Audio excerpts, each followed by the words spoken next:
Minnesota Vikings fans, welcome back to the Living in Loserville podcast, Purple People Eaters edition. I am your host, Chris Carlson. My co-host, Aaron Miller, will be joining us shortly. And we are back to talk some Vikings football. Now, normally we would have a longer, in-depth review session from a game. We are going to talk, some positives, maybe even a little negatives. But, it was a meaningless game. It's funny, we were just talking off air, Aaron and I, and we were talking about, hey, last week we did a Thursday show, so we actually had a look at, an injury report. And maybe we have a little bit better idea of who's going to play and who's not, and then nobody played. So, like I said, we will shine a light on some bright spots, but, well, if they're bright spots, I guess you wouldn't have to shine a light on them, would you? But anyway, we'll talk a little bit about this. I don't call it an exhibition game because it counted, but it definitely had a preseason feel. The Gophers go down. God, I'm all over the place. It might as well have been. The Vikings go down 21-19 in, like I said, a meaningless game in many ways. So we'll talk a little bit about that, but we're definitely going to spend some time on the playoff game here that we have before us. The Vikings and the Saints, the New Orleans Saints in the playoffs. No way. I can't believe we're playing the Saints in the playoffs. I don't think that's ever happened. But anyway, so we'll definitely preview and predict that. We'll get our thoughts on, what do you think of sitting all the starters? Especially coming off a very poorish performance and execution on offense. You would have thought that maybe you want to stay in rhythm. Maybe, what's the point? In the long run, we already know, not who we were going to play, but we already know we were going to be sixth. You have a dumb injury. Maybe it made sense. So we'll talk a little bit about that as well.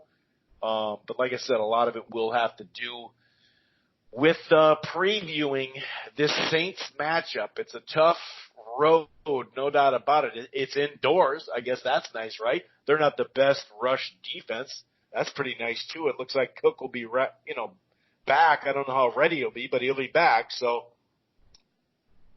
we'll also talk a little bit like we do during this season, the Vikings season.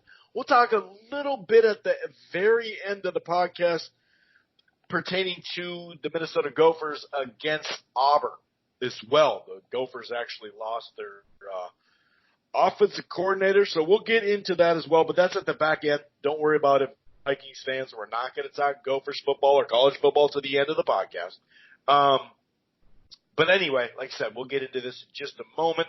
But if this is your first time listening to the Living in Loserville podcast, it streams live right here on blogtalkradio.com/Rope-A-Dope Radio. It streams live at Archives. It's basically the headquarters. However, if you want to listen to the Living in Loserville podcast under the Rope-A-Dope Radio podcast, you can find it anywhere. Apple Podcasts, Player FM, TuneIn, Spreaker, Stitcher. We're also part of the Grueling Truth Sports Podcast Network, which can be found everywhere, including iHeartRadio. In fact, you can use your Siri or Alexa through Spotify or TuneIn to find each of those platforms. Why don't you head on over to the gruelingtruth.net. That's the gruelingtruth.net. It's football, it's basketball, it's baseball, it's boxing, it's everything in between. They got a great sponsor over there, betnow.eu, with the promo code TGT. And one more thing, if you're thinking about cutting the cord, or you have and you're just not that happy, you need some sort of package to watch some shows or to watch some live sports, I may have something for you. You may want to take a gander at it. It's called AT&T TV Now. It's streaming cable, live streaming cable. Okay, they have the 7-day free trial. There's no annual contract. However, the plans start as low as $50 a month. You can stream it anywhere. They have the cloud DVR. It's a growing company, so it's available in a variety of places, one being Minneapolis, but California, New York, Florida, Texas, Washington, Kansas, Missouri, all sorts of places. Like I said, it is a growing company. It's continuing to catch on across the nation. It's called AT&T TV Now. and it is live streaming cable. Anyway, I'm going to go ahead and bring in my co-host Aaron, just to say what's up. How is he doing? We got the New Year's celebration coming tomorrow. Where's your head at the back end of 2019, sir? Well, just kind of a year in review, man. Last show of 2019, what a year it was. A lot of ups and downs, and mostly ups this year, so we're looking good on that. And, the more things change, the more they stay the same. We got the Saints in a playoff game again. Seems to be like a bit of a rivalry we're having here with these guys. And, we've won our share and lost our share, but it's going to be a tough matchup coming up. And, coming off that Bears game, we didn't get to see a whole lot of the starters. We can speculate as to why. We talked a little bit off air about maybe this is maybe Zimmer's letting this game, sink in a little bit, letting that Packers game sink in a little bit more than he usually would, and wants him to dwell on what a performance that was. And I guess it's better to maybe not injure anybody, but like you said, maybe we could talk a bit about keeping the team in rhythm, although, there wasn't a lot of rhythm against Green Bay on that Monday night. So, you got to look at it 6-1, half dozen of the other. Where do you stand on that? It's interesting because it surprised me, first and foremost. Now, we had heard like maybe Kendricks was going to sit because he had gotten banged up at the end of that Green Bay game. I think Barr had too. I think maybe just Barr was cramping. I'm not sure. But, obviously Dalvin Cook, who hadn't played the game before. Those are obvious ones, like as far as someone that has been dealing with something that 2 weeks would really help him since we already know where we're at. That's cool. But I got to admit, I was a little surprised that he just shut down the whole starting unit on both sides. That you don't really see that a whole lot. So I was a little surprised. That whole timing thing, the rhythm, there is something to be said about that, especially like we said, how horrible that the offense played. It had to have been right up there with one of the worst performances of the year. There's only a couple of them, but that was definitely one of them. So it's kind of like to get that out of your system. A lot of times, there's so much speculation and talk when it comes to football because it's a week before your next game. So you got all this stuff, and that's why you see knee jerk and just overreactions in the moment when it's like, dude, the next game's Sunday, calm down. So I was a little surprised. I did think maybe by half they'd pull him out, or in the third quarter, treat it like maybe game 3 of the preseason, where you go through the whole half, you feel out the third quarter or whatever. But yeah, a tad bit surprised. I got to admit, I really thought that they'd play him, and just based off rhythm and whatnot. We started hearing the news not long after we were done with the show that night, and especially on Friday, then it seemed like this actually could happen. It does suck, though, for the people that paid full price for the game. I know a couple of them that went to it, and it was like NBA load management, except the whole load, the whole warehouse, I should say. That would suck, though, bringing little Billy and Johnny to the game, and then, well, there's 19. There's Dixie too, who's standing right next to 19. They're on the.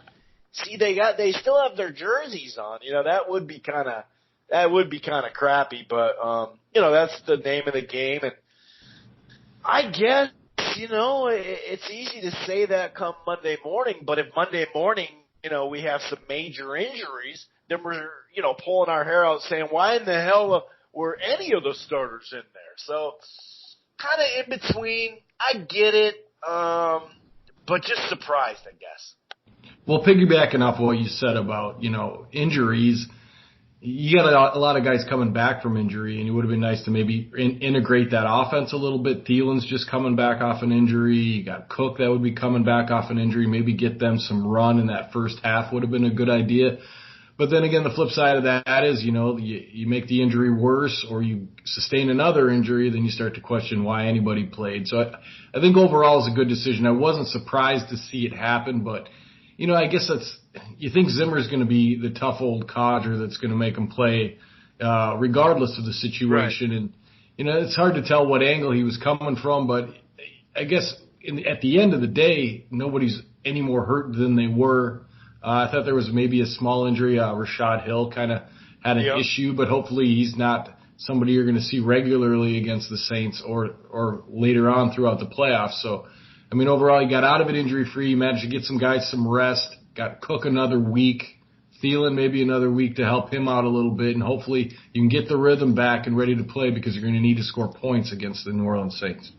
There's no doubt about that, and we're going to have to defend a pretty good quarterback and a pretty good quarterback-wide receiver combo. He is a big guy, so maybe Xavier.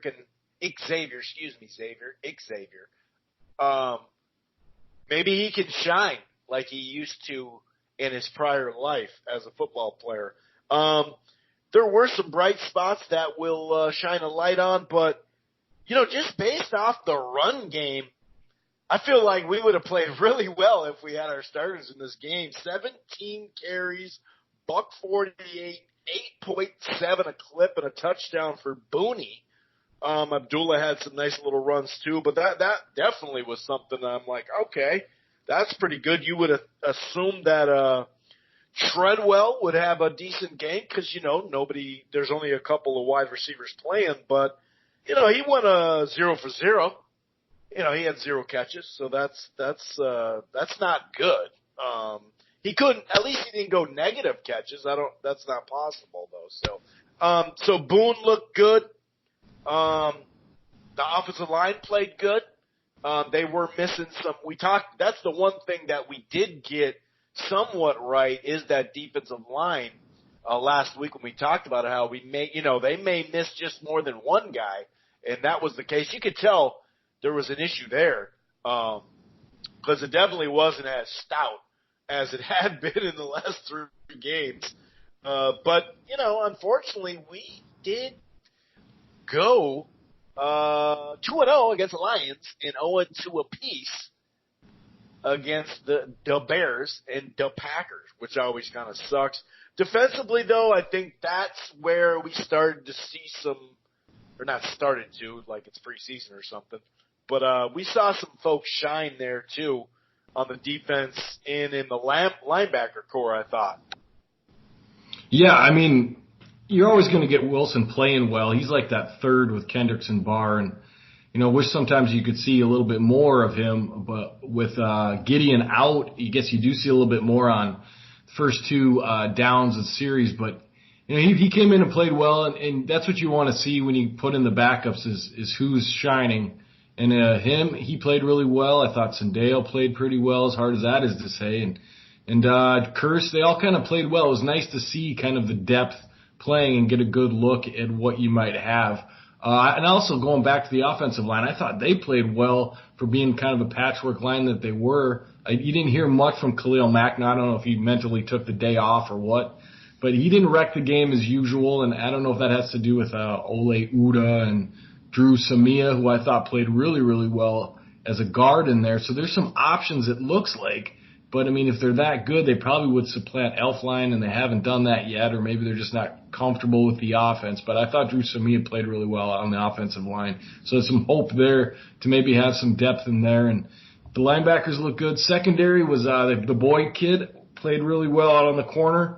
So it's good to see that there's some guys out there that can play a little bit. So there were, like you said, some bright spots on defensive line. Maybe you'll go into a little bit of that with Odenigbo made another play, and we had Holmes made some plays. So there were some young guys that came in on the defensive line and made some plays as well. So it wasn't all a loss. You got to see some players that you don't usually see, but like you said, it did have a bit of a preseason feel to it. Yeah, Weatherly brothers. Yeah, we're going to have some decisions to make as far as Everson Griffith and Griffin and our in the defensive linemen that are starting to turn the corner And you probably won't want to start to think about that. We're not going to talk about that in this episode per se. That'll be hopefully in February when the Super Bowl's over, right? Knock on wood. But yeah, I mean, there really wasn't a whole lot of other items to discuss when it comes to this game.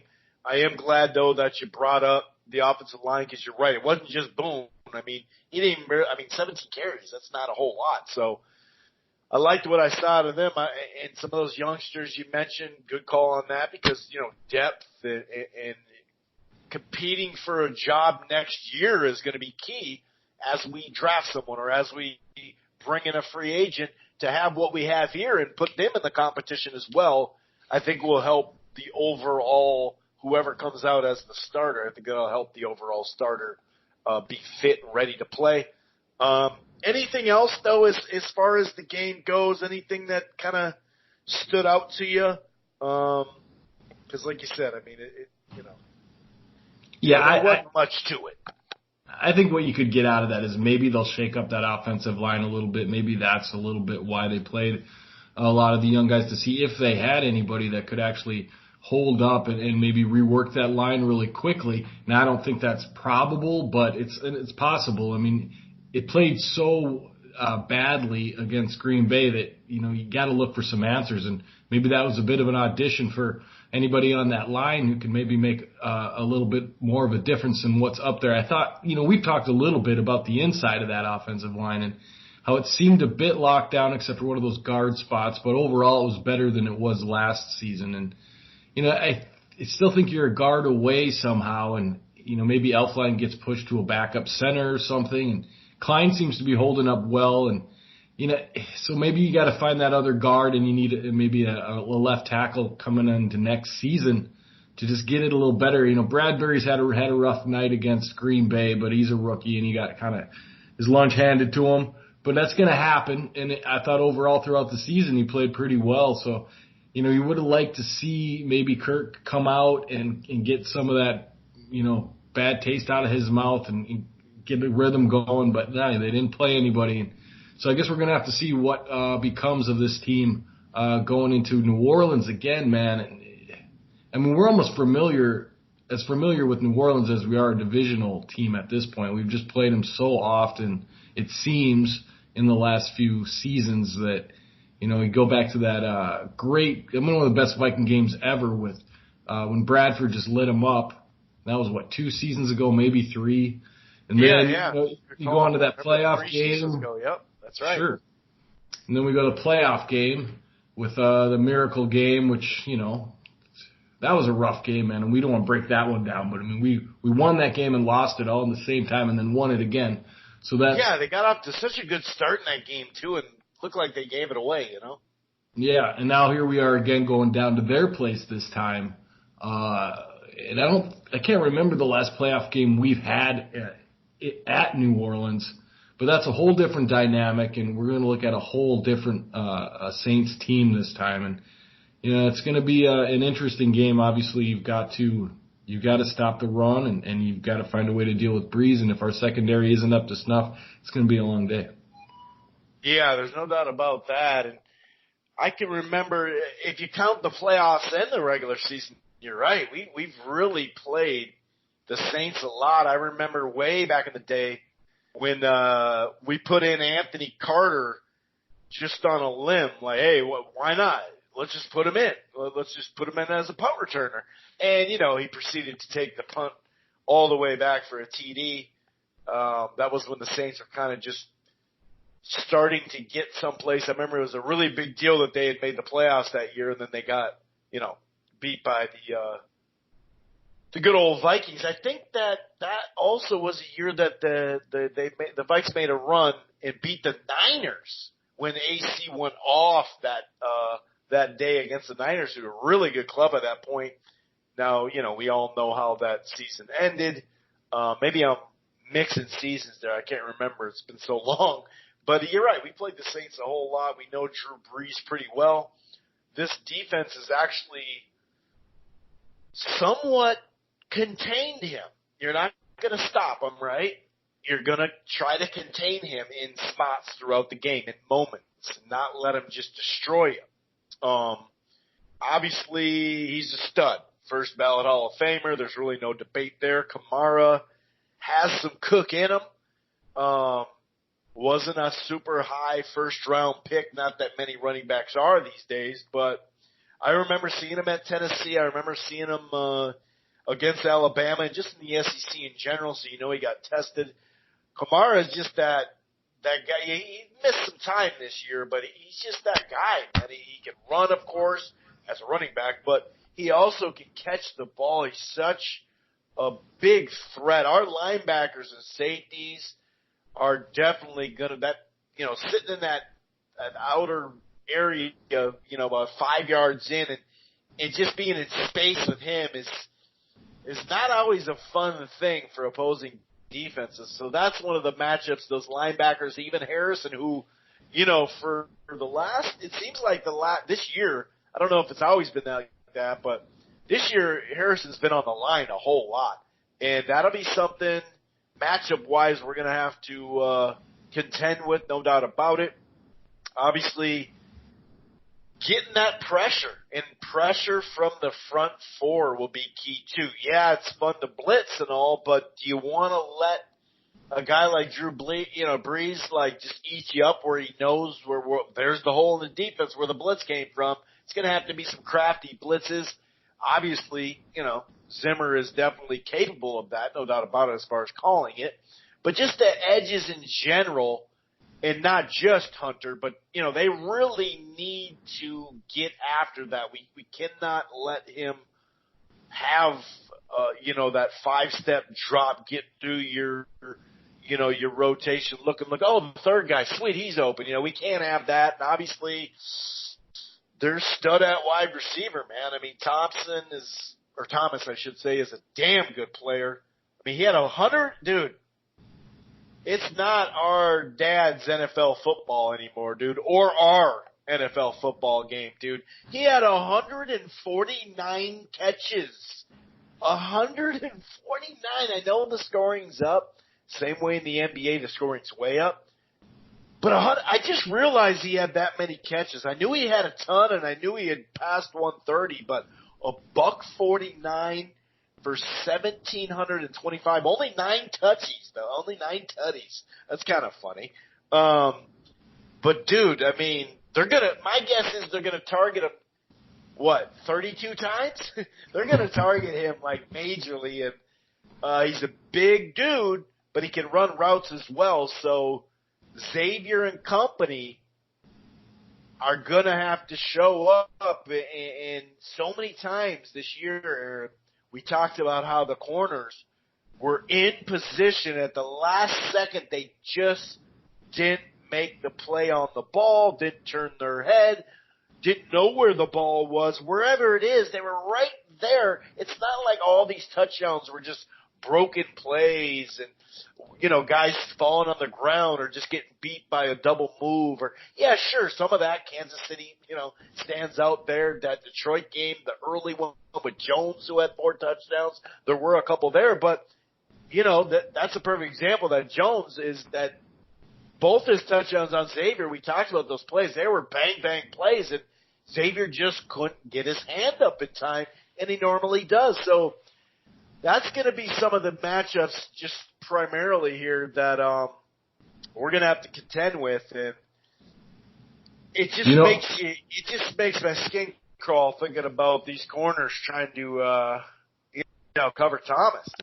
Yeah, I mean, you really hit the nail on the head there. I think that's really the key defensively to this game is, Thomas is Thomas, and we're familiar with him, man. We've played him so many times that Xavier is familiar with him, and if Xavier's going to be the guy that's going to be on him, then I think that bodes pretty well. But, that was last year's Xavier or the year before Xavier. I mean, we don't know what this year's Xavier is going to be like. I mean, he's held up well against the Saints, and so has Waynes, and those guys have done fairly well, against them. So it's not a huge concern had they been playing well going into this, but we know that they haven't been playing well going into this. So that changes the dynamic a little bit. I think with the running game, I think it's a perfect matchup with Barr and Kendricks. I mean, Kendricks can tackle anybody in space.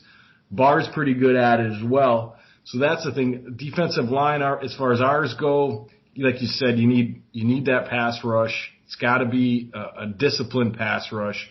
Breeze is not the kind of guy that wants to get out of the pocket, but he sure as hell will if you let him.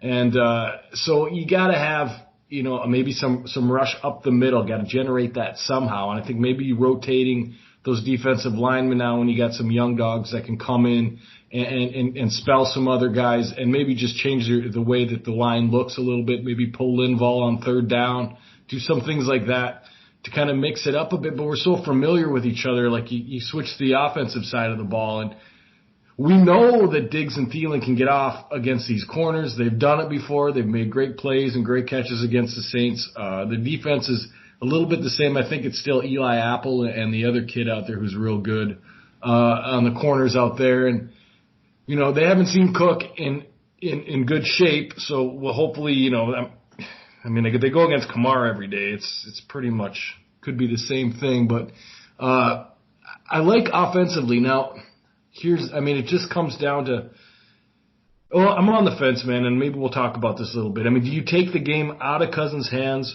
or do you put it in Cousins' hands? That's the way it's got to go. Obviously, you're going to run the ball. You're going to want to screen. You're going to want to do the things you want to do with Cook. But do you want to reduce Cousins to a game manager type quarterback just because you feel better about it? That's what goes on in my head a little bit. Or do you want to just say, hey, man, here's the ball, sling it, and see if he can? It's a dangerous proposition to say that, I think, because at this point, I have zero confidence in Kirk in big spots. And a playoff game is a pretty big spot, and I think it actually helps that we're on the road for this one. But as far as Cousins is concerned, but where do you stand on that? Do you want to take the ball out of his hand, try to run the ball, eat the clock, or do you want to just say, hey, man, sling the ball around? Where do you stand on all that? No, I don't think you can win playoff games with a game manager unless you have a top 5 defense like the Ravens did. There's not many defenses in running games that's going to carry you to the Super Bowl and win it, let alone win a playoff game. So that's not to say that it hasn't happened. That's not to say that you can't get up on a team with some, let's say, the Vikings come out and have a nice opening drive. Then there's a fumble or a pick, and then they capitalize on it, and it's 14-0. Well, then that does obviously, that changes it a little bit. Not that I'd want to just go into run mode at 14-0 only early in the game, but it does change what you're going to try to accomplish that afternoon. But no, I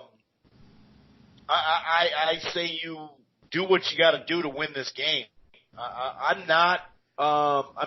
We've seen Kirk sling the fucking ball all around the field since he's been here for 2 years. So, the big spot thing this year, yes, some of them, he faltered, some of them not. But is the rest of everyone around him going to be on their game too? Meaning the offensive line as well. That goes back to the debate we had last week. Which one is it? So is it just Cousins, or is it this, or is it a combination? So, obviously they have to. Well, long story short, no, I say you just run your offense and you don't worry about, well, we can't have Kirk throw the ball this week. You know what I mean? I think that's not the way you want to do it. But unless, like I said, that example where we were to get up early or something, then yeah, hell yeah, just try to run or screen pass as much as you can. But there's been plenty of games this year that we've passed to run, knowing we went against a really good run defense, which I wouldn't necessarily call this defense. Now, who knows?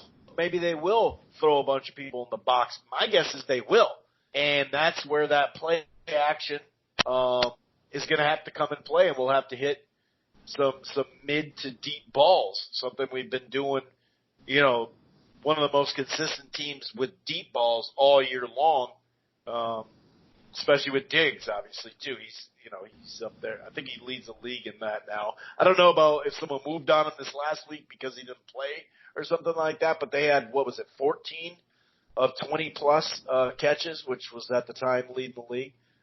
So No, I think you do your thing. I think the key is, can we establish what we try to do as an offense, and can we give Cousins a somewhat clean pocket? Somewhat. We can't sit there and ask for, well, we're going to put him in shotgun and we'll have 7 seconds. I'm definitely not talking that, but it has to be somewhat of a clean pocket for, I'd say, 80% of the quarterbacks in the league to have a great game. So, I say we try to do our thing, Well, I think you're right. You're going to see a loaded box until Kirk can prove that's a bad choice for them. They're going to cut down Cook. That's what they're going to do.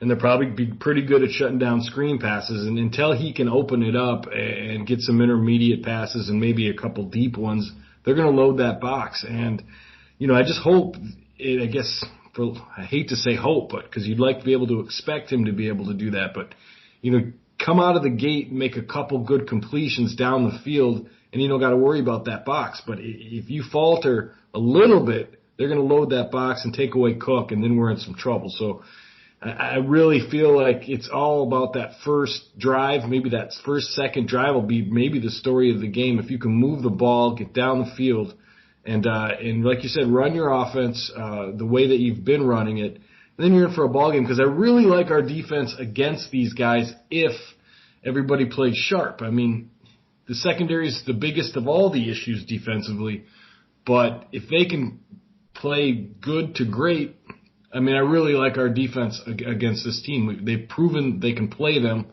for spurts throughout a game. Like we said, we go back to the last playoff game where you're ahead in the half, and then Breeze comes out in the no huddle, 23 or 4 plays in a row, and starts to wear the defense down a little bit and starts throwing the ball all over the place. Gets back in the game and almost wins it. That you don't want to see that. Maybe you learned your lesson from that. So you want to be able to possess the ball and to keep that offense off the field as much as possible. Yeah, and that was 2 years playoffs. You look at last year during the season. We had a nice drive going to the point where I think we were in range, and nothing's given when it comes to as far as field goals, that's for sure. But we were in field goal range, maybe even going to score that drive, a fumble, scoop, pick up, and it's a different game going into halftime. Then there was also a pick six that helped them gain even more momentum. So you're right. We've had our share of matchups with this team, and we gotta establish our brand and whatever that is. Obviously you can't go deep, 5 out of your first 8 plays, but even something like we talked about last week where it's loosening up some of that defense. Sure, it's only a 4-yard game, but hey, it's something. Something that's not getting talked about is the Vikes already beat the Saints this year, dude. 34-25, first game of the season. Oh wait, that was in August. Forget it. So that doesn't count, does it? Because that doesn't go down on the record. Dang it. I got something for you. Here's something that kind of stands out. Now they had this is probably about 3 weeks ago, something like that. It was a great game with Frisco. Actually, they lost 48-46. But when you look at their other 2 losses, they kind of got beat up. 27-9 against the Rams. Week 2, when the Rams started out 3-0, we saw how they faltered. Most of that had to do with their offensive line. They just couldn't do what they normally were able to do.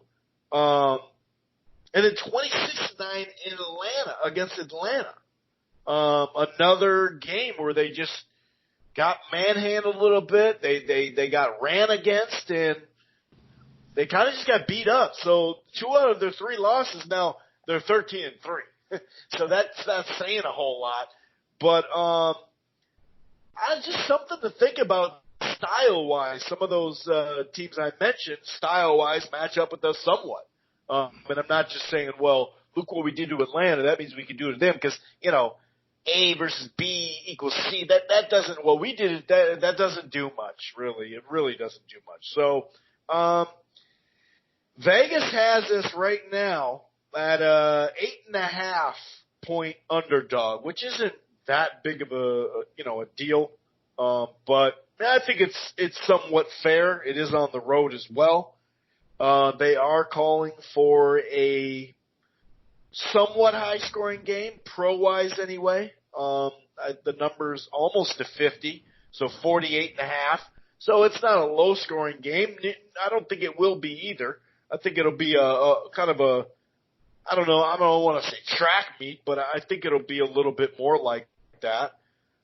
Zimmer, and this is just classic one-eyed Jack for you here, but Zimmer mentioned, and a couple other people I saw on Twitter mentioned this as well, that no one's given us a shot. Obviously, Zimmer's going to go with that regardless. We could be 16-0 and be like, they still don't believe us. You see, we got a lot to prove. And even though that would be true at the time because we haven't won a Super Bowl, but they left us out of the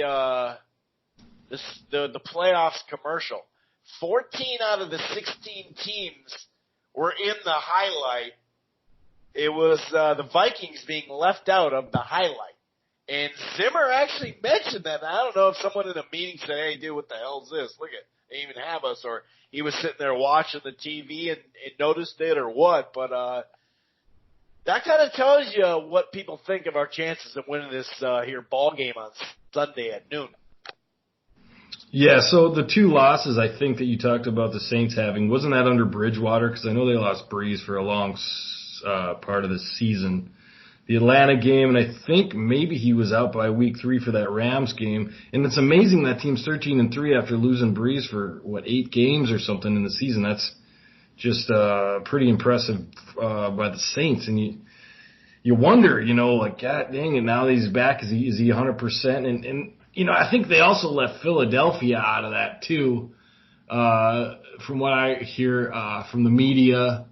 And Zimmer's always going to pick the nobody believes in us route, underdog route, let's prove everybody wrong type of thing. I mean, that's kind of his MO as a coach, and you like it, but it is kind of hard to think that we're going to do much in the playoffs, considering the way we came into the playoffs. Now, a couple losses, not playing well on Monday night, but overall the season was pretty good, and I don't 8.5's a lot of points. I think that's a little too much. I think it'll be a close game just because of our defense. I don't think our defense is going to give up 35, 42, no matter how badly the game goes offensively. So, I'm going to make a pick. I kind of want to make 2 picks. One if we play well and one if we don't play well, but that's kind of hedging your bets. And you can't make 2 picks. Yeah. That's a no-go. So I think what I'm going to do is I'm going to make 1 pick and kind of try to include all of that into it. If we play well, we could win.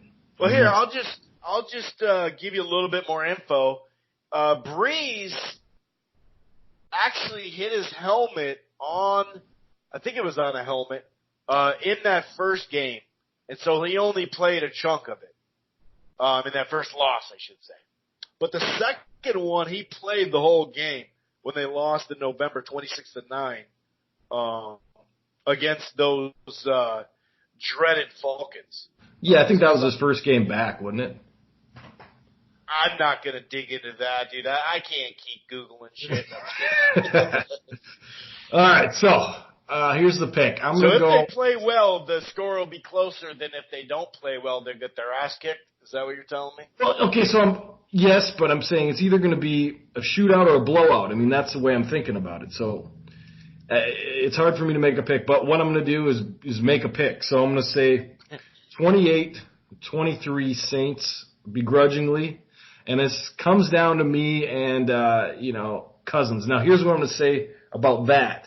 Is sometime that pot's going to have to tip, right? It's just going to have to. You can't feasibly go through offers on every important game. So everybody else rallies together and you tip that pot. And I hope this is the game that does that. And then you can go on from there and erase the old crap from back in the Redskins days and these last 2 seasons. So if this is possibly that game, I hope so, and that'll change the way I feel about it. But for right now, with all the information I can take in and spit out, I'm going to say 28-23 Saints. We're going to have a good conversation when this season's over in in mid-February, right? When we have our last show. I mean, that's what we're hoping, that we go all the way to the Super Bowl. I can't sit there and say next week, because I don't want to have that recap of the season conversation just yet. I don't want to keep us going, but I'm with you. And what I meant by that is the Cousins extension talk from a few weeks ago and what has changed. But I'm with you, dude. It's such a weird, like, what could be 11-game potentially winning season. It's such a weird. The NFC's so damn top-heavy right now. I mean, there's some damn good clubs, and, you know, we're the 6th seed, but we're really the 5th seed, obviously. But because, you know, I mean, first of all, we beat Philly, and second of all, you know, that we know that they got the home field because they, you know, won their division. And there's nothing wrong with that. It is what it is. I remember Seattle beat, actually, was it the Saints or somebody else? The first year that happened, Seattle actually beat someone with a 7-9 record. So I guess we can't look into that so much, right? But you're right. It's such a weird feeling. And I believe like a month ago or a chunk of weeks ago, we had this same feeling of, gosh, that 8-3, 8-4, like it's been a weird feeling that we've had in many ways a successful season, regular season. In many ways, we now have taken steps in the right directions, large steps offensively. If you compare it to last year, we've talked about how, you know, if we could really get part of this left side of the line figured out, it would be, you know, we could take that other step and become maybe a top 5 offensive line, but we're just not there. And it just, I don't know, man. Maybe if the defense had played up to snub most of the year, you're going to have some stinkers, but maybe we'd feel a little bit more confident seeing the offense doing what it did most of the season, and then, you know, to have that, you know, of course, we'd probably have home field in this game too, or maybe we'd be sitting out a week, right? And this whole thing would be just us talking Vikings and all that if we had both of them. But is this the week that the Vikes put it all together, both sides of the ball? Could that be? If that's the case, I say we could win the shootout. But no, I'm with you. I actually have it. What did I write down? 31 or 30? The 30-26 or 23, some kind of random field goals in there type score, something like that is what I had it. So in the 50s, a little over the 50s, and as far as total score. And unfortunately, the Vikings going down to the Saints. And then that opens up. I mean, then that opens up a lot of talk that we don't want to necessarily get into, like you said, until February. But you're right. You can talk about Cousins extension. We can revisit the Cook extension. We can talk about Zimmer. We can talk about Spielman, which way this club's headed. You know, I really don't feel like there's going to be much of a change in the front office. You know, if there is, Shermer. It might. Shermer. Well, obviously. We may bring back Shermer because Letzos might be gone. Yeah, that's something to talk about as well. And then what do you do then? Because now you're looking at, do we bring Kubiak down from upstairs if that's, you know, something he's interested in doing? You know, is Spielman going to last? I'm pretty sure Zimmer's going to last. I got a hunch that they wouldn't get rid of him, but Spielman maybe could be on some sort of hot seat. And, you know, I guess I don't really see why. I mean, yeah, he hasn't drafted a quarterback. And yeah, but his drafts have been good. If not great. He's had some misses. Let's not get too deep into this. Right. He's had some misses. He's had some hits. So, yeah, we'll get into that a little bit more later. But it'll be an interesting offseason. Let's hope that that's not past Sunday. Let's hope we can beat these Saints and then deal with another squad coming up. And it's not out of the realm of possibility to beat the Saints, but it's hard to go ahead and confidently say that that's what we're going to see when the last game that we saw the starters play might have been their worst game of the season. Offensively. But see, I don't feel it just because of that. I just look at, once again this year, because I'm not a big one game thing, but we have one win over a winning team this year. So that's a one improvement from last year, because we didn't have one last year. So we have one.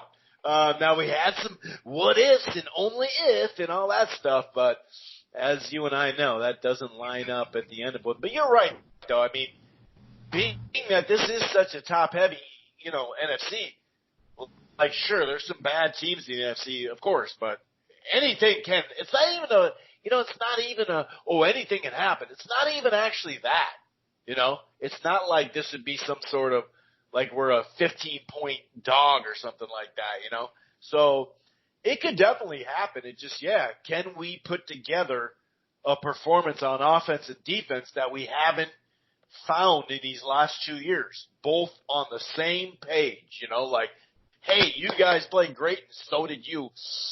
That's a tough one, man. That's a tough one. Anything else you want to speak upon when it comes to these damn Saints before we talk a little Gophers football and then get the hell out of here? No, but we did talk a little bit off air about how close we were to not having to face the Saints. Seattle lost at the buzzer almost last night. Green Bay almost went down. So, we were rooting. That's the first game I can remember where I rooted for the Packers to lose. I mean, I rooted for them to lose obviously every week, but I mean,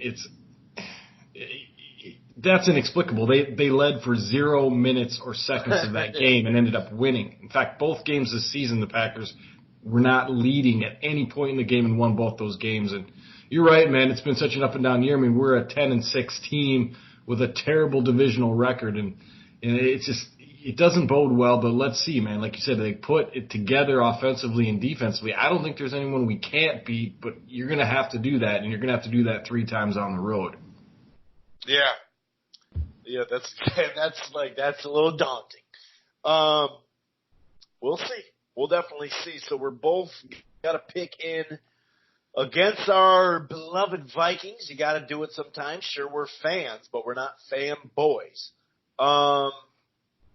So yeah, that about wraps that part of it up. Now, like we've done all year at the back end, the very, very last chunk of minutes of our podcast, we talk Gopher football. I almost said Gopher football. I don't know. I'm not a golfer. Gopher football. They obviously have their toughest opponent coming up with those Auburn Tigers. You can look at, some people say, yeah, but they're 9-3, dude. Okay, but look at their schedule, dude.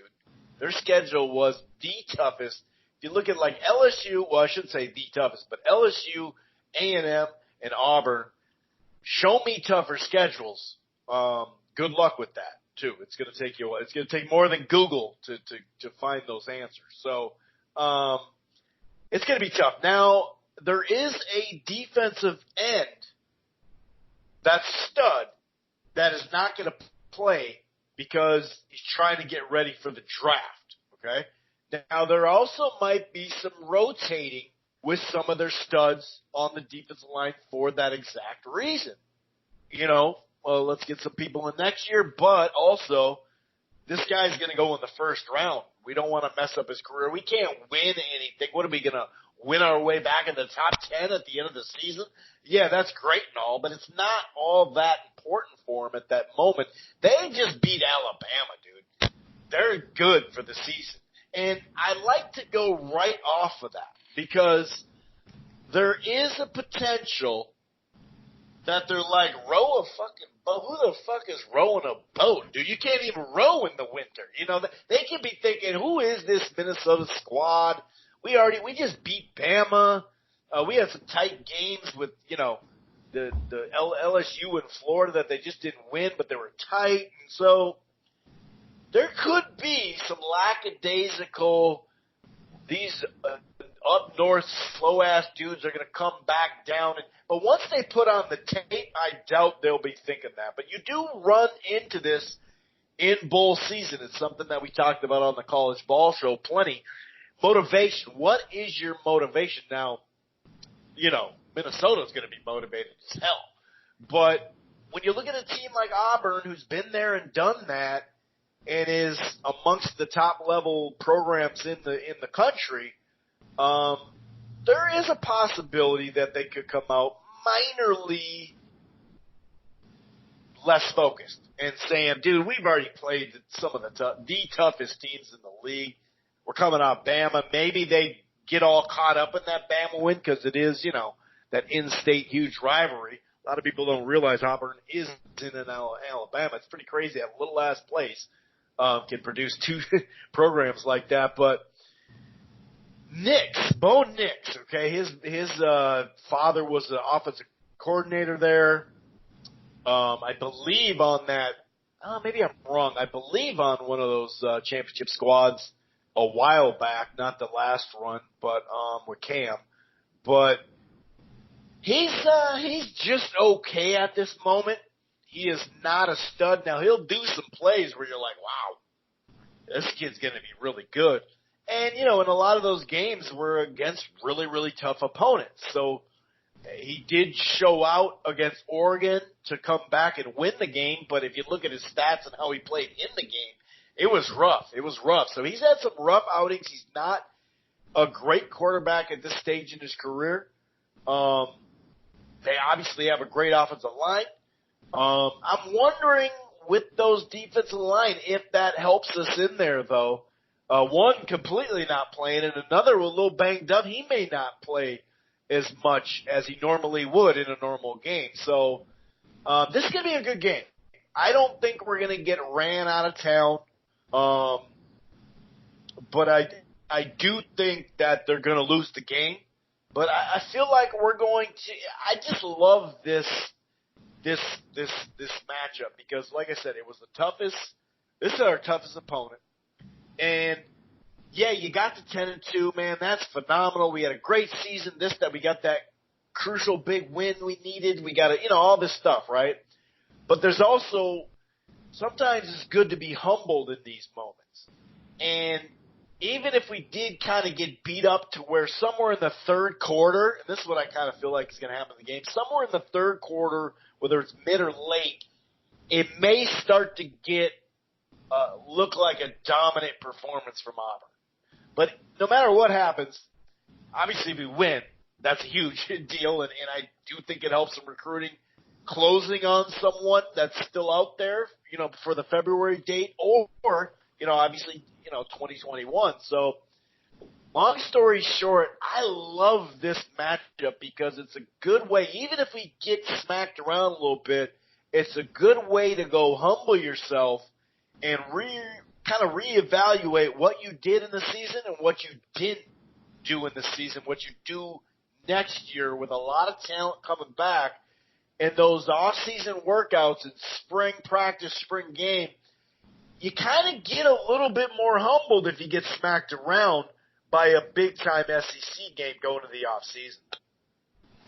I caught the college ball show, and I think all three of us are kind of in agreement on this as far as motivation and, what might be a down game for Auburn is an up game for Minnesota and all that stuff. And, I don't know if you got news or not, but I was under the assumption that the stud defensive end for Auburn is going to play. So there might be two of them. But the news I had that he is going to play this game, unless something happened today, which I'm not sure if it did or not. But that being beside the point, I think, I don't know what more to add to that analysis that you just put because it's pretty much in line with everything that I think about. I think it might be a close first half with Auburn pulling away in somewhere in the third quarter, just like you said, and.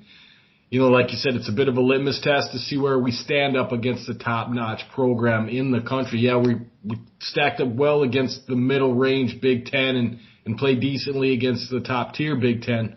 But, where do we stand as far as an SEC school? And now that gives you an opportunity to see how you stack up and hire an OC that might help you get a little bit closer to whatever you're missing as far as this game might show you. And of course, that means that we lost Kurt Shiraka to Penn State, which is odd because it's in conference. So otherwise, you think, well, you don't mind losing him, but now you got to see him every year or 2 years whenever we play Penn State if he stays around there that long. And I thought he did a really good job. We won't play him for a while now. Sure. Because we just played him. But yeah, it does suck in conference. You're right. And, he did a great job with Morgan and did a good job with this offense. I'm not a huge fan of the RPO, but it worked. And the offense that works is I'm a fan of. So, PJ's trying to hire someone new. That'll be a change in continuity, and things like that. But that's not anything to do with this bowl game. And so, I really don't have much more to say than you. Maybe I'll give a pick, because you just hit everything that I was going to hit on the head. So, I'm thinking it's not going to be a huge blow. We're not going to get run out of the gym.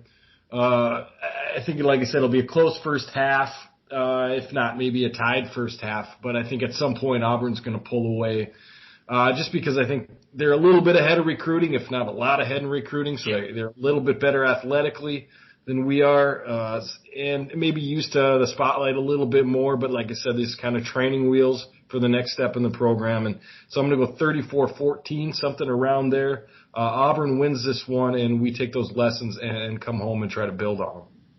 So there's 3 of them on the line. That's what we're dealing with when we go against these big programs. Like, oh, they got 3 dudes that are getting drafted? Okay, great. No, but the Nick Coy is gonna be out. He's a defensive end. He's kind of the pass rushing. Well, they even say pass rushing specialist in this one.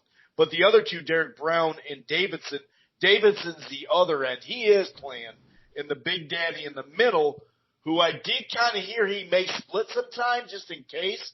But I was hoping he'd just park this one for this one. But no, Derek Brown, stud defensive tackle. He's definitely playing. So we can only hope that they rotate his ass in and out a little bit more than they normally would. But there is one stud that is not going to play, and, that helps. That definitely helps. No doubt about it.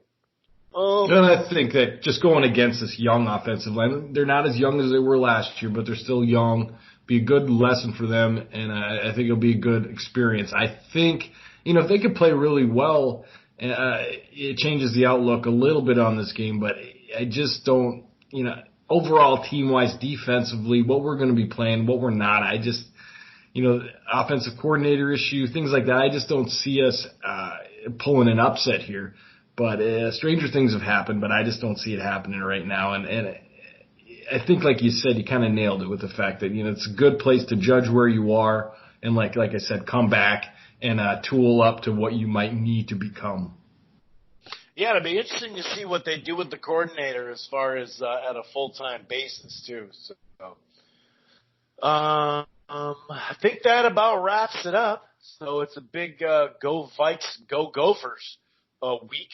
Wednesday at noon Central Time is that Gopher game.